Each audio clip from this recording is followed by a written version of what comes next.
All right, so we're in Pallet Pro Pallet Tool, and I'm going to show you guys how to adjust your unit load or your pattern on the pallet. So I want to start here. This is your station pallet origin.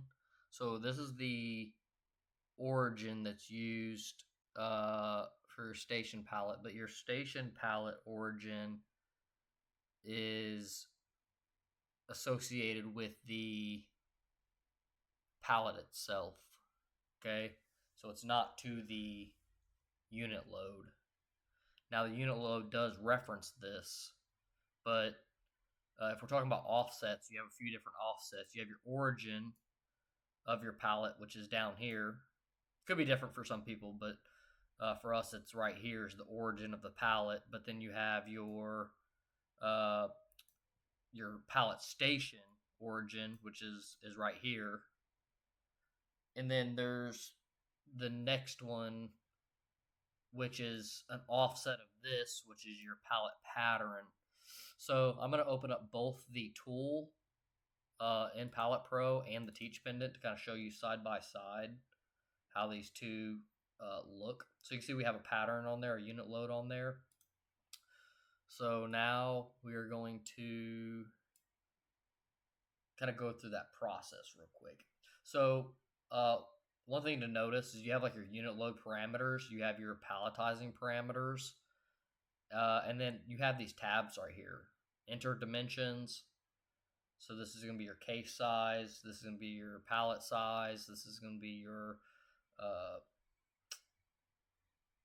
total unit max unit load dimensions, because maybe you need, a half inch or an inch, 25 millimeters, something like that, from the edges of your pallet to go onto your pallet. And I'm not sure if this will let you overflow. It might let you overflow. If it doesn't let you overflow, then you might have to trick it by increasing the width of your pallet, of your physical pallet. Not the physical one in the real world. Like if you have pallets where they allow for the pallet to overrun. I mean, most people don't overrun their pallet, but there are some instances where they might overrun their pallet. And then I just want to take you to this screen just to kind of showcase that you also have like this configure cycles and this optimal path, just because they're like a little bit hidden. And so I just don't want people to miss out on those tabs if they don't see them. But going into adjusting for the palette, so we're going to select pattern here, and you'll see this is set to center on palette. So what center on palette means is basically that it's taking your palette dimensions and it's setting the center, your entire pattern to the center of the palette. So you should have equal spacing here, equal spacing here, equal spacing here, and equal spacing here. Or at least for the individual sides. Like these two sides will be equal, and then these two sides here will be equal. Now, if you didn't want to do that, you can do custom offset. Now, custom offset takes you back to your origin position. So now you're at the origin position, and you have 26 off the length and 29 off the width. Now we're in millimeters, by the way. And your length here is the L up here. So that's this direction. So 26 in this direction, and then 29 in this direction here. I'm going to just change it back to center because that's what it already was. But then I'm going to take you to the Teach Pendant and kind of show you that same thing. So to get there in the Teach Pendant, it's Menu, Setup, Optimal Path. And then you can see right here, we're in Unit Load 1 right here. You can also set other things here, whether this is a triple pick. Here's your pick delays, place delay. Also, you have your infeed height and your pallet approach length, pallet approach width, pallet approach height. So that way, for each individual recipe, you can adjust its pick and place. So all that stuff's stored in the unit load, like basically like a recipe. Oh, then you'll see here. Notice like I can't click into this and modify these. It's because this has to be changed from center like we did on the other side. So this is your unit load seating. That's what this is referred to. Unit load seating. You can see it right here on this other side too. Unit load seating. That's what they refer to the offset of the entire unit load. So you change this one from center to manual, and now you can come in here and adjust these to whatever you want them to be. Now if you put zeros, it's just going to follow your traditional origin. I'm going to go ahead and put it back to center. But I really just want to show that to you guys. And then menu, setup, unit load. Oh shoot, do that every time. Modify. So in here you'll have your, this is where you'll have your, like your unit box. So I'm going to go back over here to unit load parameter. Oh no, enter dimensions right here. So enter dimensions is going to be that same screen we're just looking at here. So here's your unit dimensions, pallet dimensions right here, 678. 678. Here's your pallet dimensions, and then max unit load.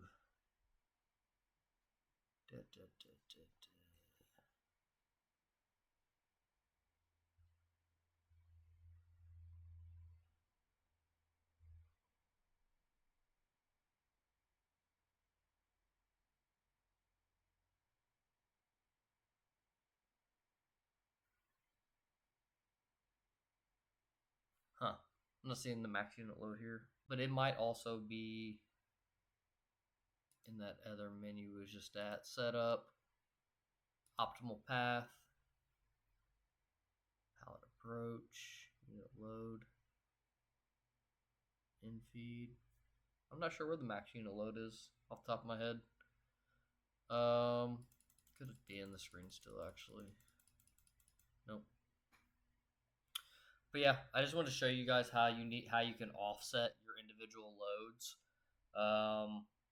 It's pretty simple, but then again, if you don't know how to do it and the different terminologies and the different offsets, like after you know the relationship of the different offsets and what they're called, it makes it a lot easier for you to be able to understand. Like again, it's not that complicated, to do a custom offset, but you might have something weird going on where like, the start of your box for some reason is like calculating and it's falling off the edge here or something like that, because it just didn't center it the way that it's supposed to. So yeah, you just might have to modify your palette instead of centering it, and you have to do some other method there. So that just gives you the ability to customize and change that if needed. So hopefully that's valuable and helped you guys get through trying to offset your palette pattern. And I'll take y'all through one last thing before we go.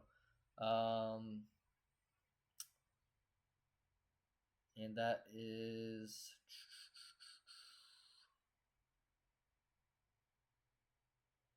your box places. So notice all these boxes are numbered 1, 2, 3. This is 1, 2, 3, 4, 5, 6. That's not how they're placed, okay? That's just literally they assign a number to the box, and then the place is defined down here. So it's actually going to place 3 boxes at a time, 1, 2, and 3 on the first place. The second place is going to place 10, 11.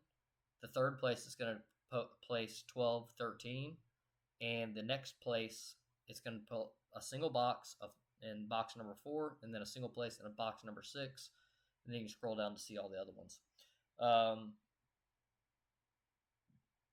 But that's just basically how the boxes are placed. Because somebody may think that you just place 1, 2, 3, 4 like that, but they're actually defined here. Pallet Pro will define these for you, and you can also come in and modify them. Another thing that you have the option to be able to modify and do is you could do a then right here, And what then we'll do is it'll place 1 and 2. It'll come back up to approach and then place 3. Where that might be useful, like if you wanted to make that modification, is like, say for instance how we're doing a single pick right here. There's a plausibility. You can't do this, but this is a good example of if you could do it. Is that you could be able to potentially do like 4 and 6. So you'd still go and pick 2 boxes, but then you would place like 4 first, and then you'd go and place 6.